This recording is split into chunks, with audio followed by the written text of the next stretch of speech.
Olá pessoal, tudo bem com vocês?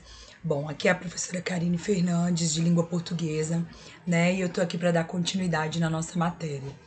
Bom, pessoal, na semana passada a gente iniciou o capítulo 1, né? Que tem como título Comunicação e Expressividade, e hoje a gente vai dar continuidade a esse capítulo. Eu dividi esse capítulo em duas partes para a nossa aula não ficar muito grande, muito cansativa. Então, a primeira parte, né, nós falamos sobre os tipos de gramática e variação linguística, e essa parte de hoje a gente vai falar sobre as funções da linguagem, tá? Então, lembrando que isso tudo está no mesmo capítulo, e essa matéria, ela tá no livro 1. Pessoal, esse primeiro capítulo, ele é muito importante para quem pretende fazer o vestibular esse ano, principalmente o Enem. Por quê? O Enem, ele trabalha muito essa questão das variações linguísticas, das funções da linguagem, dentro dos diversos textos que a gente tem, seja uma tirinha, uma crônica, um poema, uma letra de música, uma notícia de jornal. Então, por isso é muito importante a gente dominar essas matérias, ter conhecimento, saber usar, saber aplicar. E eu tô aqui para ajudar vocês no que for preciso, beleza? Não só eu, mas creio que todos os professores de língua portuguesa, a gente está junto nessa. Então, vamos iniciar a nossa aula. Bom, pessoal, quando a gente pensa nas funções da linguagem, a gente tem que pensar que a língua ela pode ser usada para diversas finalidades, né? A gente pode utilizar a língua para expressar emoções, mostrar profissionalismo, informar, convencer, entreter e assim por diante. Então, né, a linguagem ela possibilita que a gente a utilize para muitas funções hoje na nossa sociedade. E o emissor, o cara que fala, ele precisa saber usar a linguagem adequada de acordo com a situação comunicativa dele. Então, a gente usa diferentes linguagens, a gente faz uso de diferentes linguagens de acordo com a função comunicativa que a gente quer atingir. A linguagem, ela tem que estar em concordância com a mensagem que está sendo passada, né? E quando a comunicação ela é centrada em um dos elementos abaixo aqui, devido a uma necessidade pessoal ou uma intenção, a gente vai ter uma função da linguagem. Então, eu posso ter uma função da linguagem, né, que é a função referencial, que é centrada no referente, a função emotiva, que vai ser centrada no destinatário ou no emissor da mensagem. Eu posso ter, desculpa, no destinador ou no emissor da mensagem. Eu posso ter a função conativa, que é centrada aí no destinatário ou no receptor. E a função metalinguística, que é centrada no código, sendo que para eu ter um emissor e um receptor, eu preciso, né, enviar uma mensagem e eu preciso ter um canal de comunicação aí. Bom, pessoal, baseando-se nesse esqueminha aí que a gente tem, nós vamos ter aí as funções da linguagem. E cada função, ela vai privilegiar um elemento da comunicação.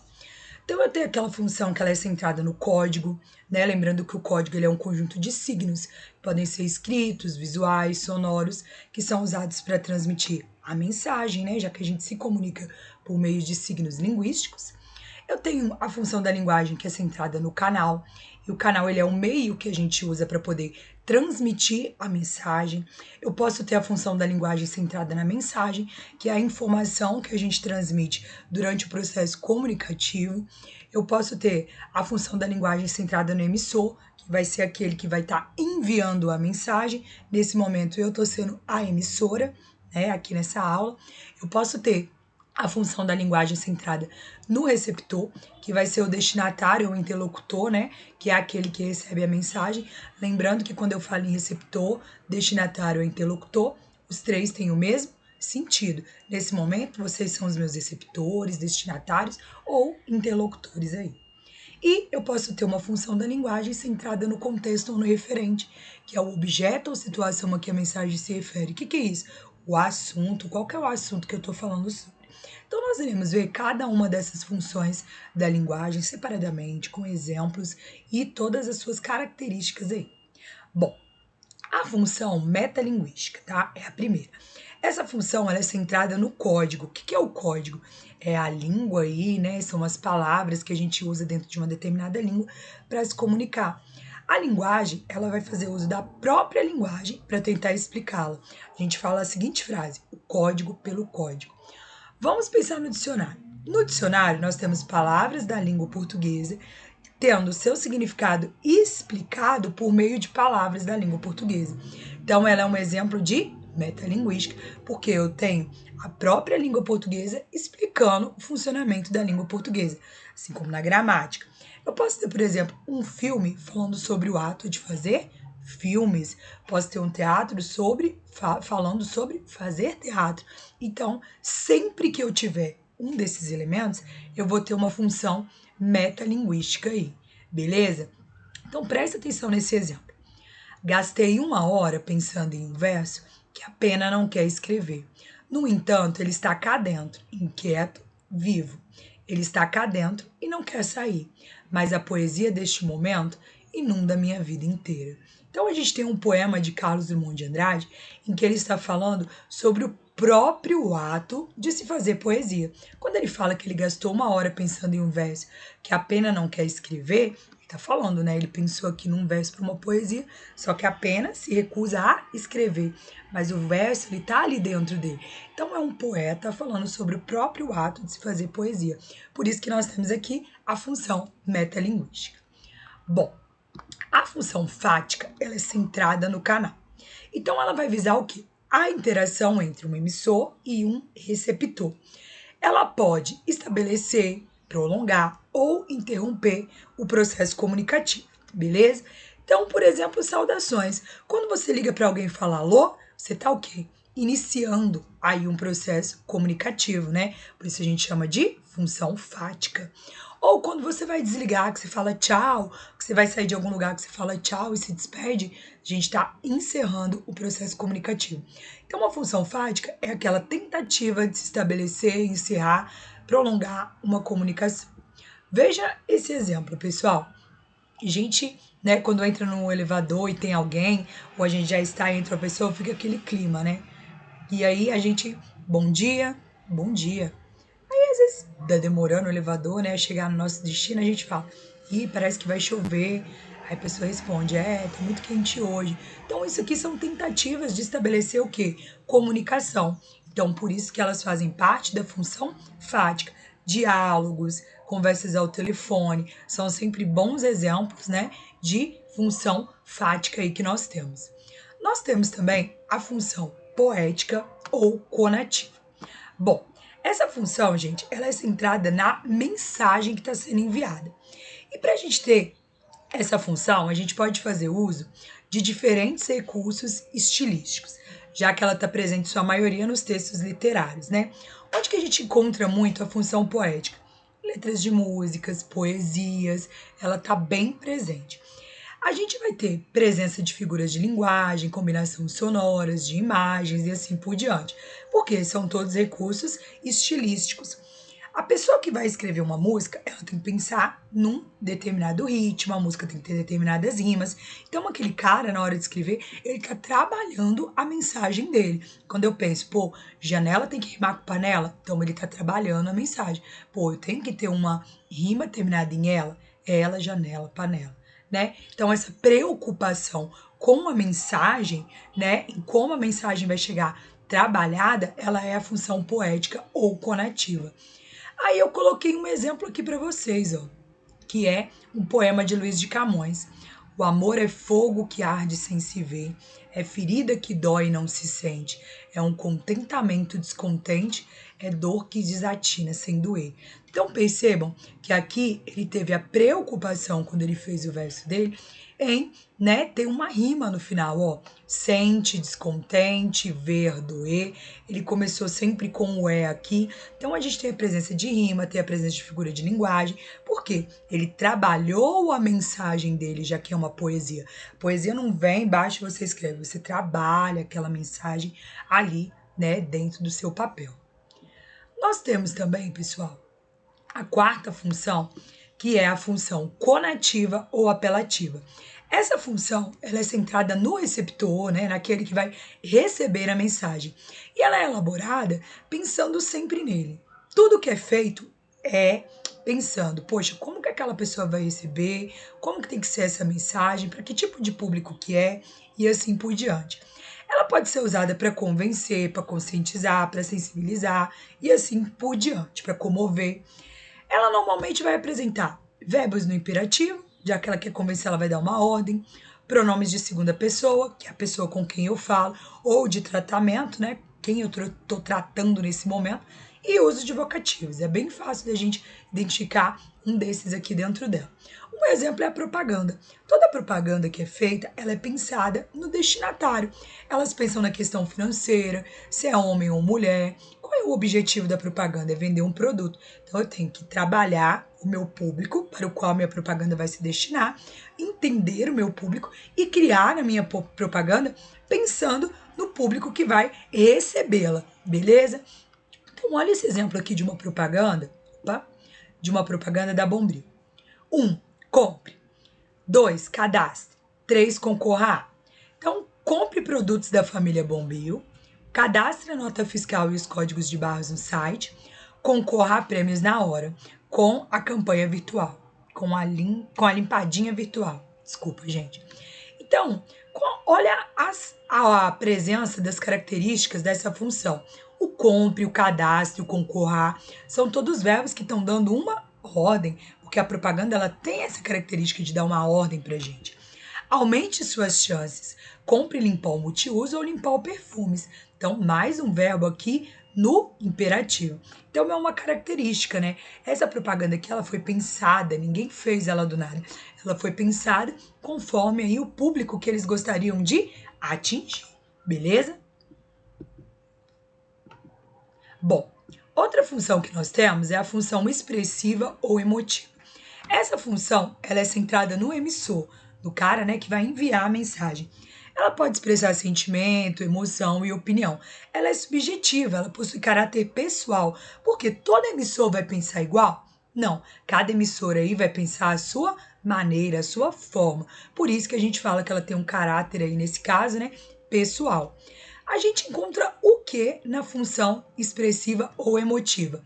A gente tem presença de verbos e pronomes em primeira pessoa, de exclamações, adjetivos e todos os recursos que vão indicar expressividade, né? Que eu tô querendo me expressar aí para o mundo. Então a gente pode ter muitos sinais de pontuação, né, que indicam expressividade, como é um caráter pessoal, pronomes e verbos de primeira pessoa, né, eu e nós aí sempre vão ser usados e assim por diante. Essas são as características. A poesia é um exemplo. Mas aí vocês podem virar para mim e falar assim: "Poxa, professora, mas você falou lá atrás que poesia também pode ser exemplo, né, de outra função". Sim. O que acontece, gente? Um texto, ele não tem só uma função. Dentro de um texto, eu posso encontrar várias funções da linguagem. Só que eu tenho que perceber que dentro do texto, uma vai predominar. Sempre uma vai se destacar. Posso pedir para vocês encontrarem 3 funções dentro de um texto e falar qual que é aquela que mais se destaca, né? Já que uma função, um texto não tem que ser uma função, pronto, morreu, acabou. A gente pode ter mais de uma função dentro de um texto, beleza? Então, olha o e-mail de uma mãe para os filhos. Meus amores, tenho tantas saudades de vocês, mas não se preocupem. Em breve a mamãe chega e vamos aproveitar o tempo perdido bem juntinhos. Sim, consegui adiantar a viagem em uma semana. Isso quer dizer que tenho muito trabalho hoje e amanhã. Quando chegar, quero encontrar essa casa em ordem. Combinado? Então, ó, a gente tem aqui uma mãe se expressando para os filhos. Tenho é um exemplo de verbo, né, em primeira pessoa, que é uma característica dessa função.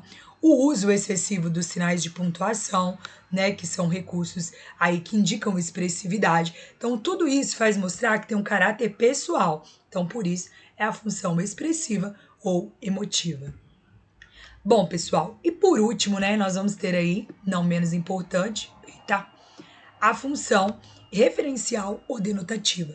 Vamos lembrar que a linguagem denotativa é aquela linguagem que tem compromisso com a realidade. É a linguagem que é usada nos dicionários, beleza? Então, a função referencial ou denotativa, ela é centrada no contexto. E o que ela visa, pessoal? Retratar a realidade e refletir sobre questões políticas, históricas ou sociais que a gente tem. Qual que é o objetivo dela? Informar, Então, ela vai fazer uso da linguagem denotativa, daquela linguagem, né, real, verdadeira, utilizando dados estatísticos, imparcialidade e presença de terceira pessoa, já que aqui eu não quero dar uma pessoalidade, beleza? Então, essa função, ela é aquela função que retrata a realidade. Um exemplo é a notícia de jornal. Olha o que a gente tem aqui em uma notícia. Na passada terça-feira, dia 22 de setembro de 2015, o real teve a maior desvalorização da sua história. Nesse dia, foi preciso desembolsar 4,038 para comprar um dólar. Recorde-se que o real foi lançado há mais de 20 anos, mais precisamente em julho de 1994. Então a gente tem um exemplo aqui, né, de um trecho de uma notícia de jornal que está trabalhando o quê? Com a realidade. Isso aqui é verdade, ela está trazendo dados estatísticos, ela é impessoal, a gente não tem aqui presença de pessoalidade, porque ela está escrita em terceira pessoa. Então, a gente tem aqui a presença da realidade. Toda vez que a gente trabalha com a realidade, a gente tem a função referencial ou denotativa. Bom, galerinha, agora que vocês já sabem aí, né, as características mesmo de cada linguagem, eu separei uma questão para a gente resolver. Eu tirei essa questão do Enem de 2012, tá? Em que a gente tem um textinho que fala assim: Desabafo é o título. Desculpem-me, mas não dá para fazer uma crônicazinha divertida hoje. Simplesmente não dá. Não tem como disfarçar. Esta é uma típica manhã de segunda-feira, a começar pela luz acesa da sala que esqueci ontem à noite, 6 recados para serem respondidos na secretária eletrônica, recados chatos, contas para pagar, que venceram ontem, estou nervoso, estou zangado. Então é um fragmento aí de uma pequena crônica. E aí a nossa pergunta é a seguinte, né? Tendo em vista aí que a gente viu todas as características, ele fala: nos textos em geral, é comum a manifestação simultânea de várias funções da linguagem, com o predomínio, entretanto, de uma sobre as outras. Lembra que eu acabei de falar com vocês? Em um texto eu posso ter várias figuras de linguagem, várias funções de linguagem, sendo que uma delas vai predominar. No fragmento da crônica Desabafo, a função da linguagem predominante é a emotiva ou expressiva. Pois, então ele já diz qual que é que predomina aqui, que é a emotiva ou expressiva. Mas por que que é a emotiva ou expressiva? O discurso do enunciador tem como foco o próprio código. O discurso dele tem o código, né, como foco. Por quê? Ele está fazendo uma crônica para falar sobre a dificuldade em fazer uma crônica. Só que a função predominante é a emotiva ou expressiva, né? Então, a resposta só estaria correta se fosse a função predominante metalinguística. Como não é, letra A, errada. Letra B. A atitude do enunciador se sobrepõe àquilo que está sendo dito.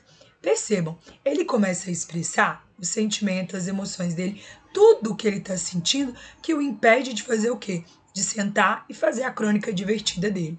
Então, a atitude dele aqui, né, ao expressar tudo o que ele sente, está se sobrepondo àquilo que está sendo dito. Provavelmente a letra B é a nossa alternativa C. A C. O interlocutor é o foco do enunciador na construção da mensagem? Ele está focado em quem vai receber a mensagem? Percebam que não. O foco dele é nele mesmo. Ele está expressando o que ele sente. Tanto que ele fala, ó, estou nervoso, estou zangado. Há a presença do verbo aqui de primeira pessoa, né? Então, a letra C também está errada. A D. O referente é o elemento que se sobressai em detrimento dos demais? Não. A gente percebe aqui que a tentativa de expressar emoção e sentimento, ela se sobressai muito mais do que, né, o referente dentro desse texto. E por último, o enunciador tem como objetivo principal a manutenção da comunicação. Ele está tentando a todo momento aí estabelecer comunicação?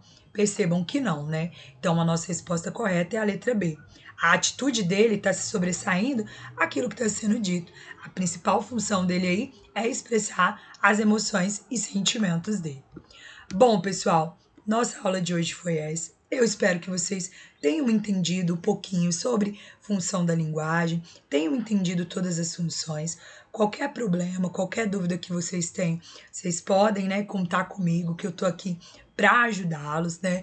Nós voltamos. Eu tenho a maior consideração por todo mundo que está em sala, por quem está em casa, e podem ter certeza que eu farei de tudo para enviar sempre aulas de qualidade para estar ajudando vocês. E com certeza no final do ano a gente vai ter muitos êxitos aí, muitas pessoas sendo aprovadas, principalmente no Enem, beleza, pessoal? Um beijo para vocês e façam os exercícios da apostila, pratiquem, treinem, tá? Que vocês são super capazes aí. Beijo e até a próxima.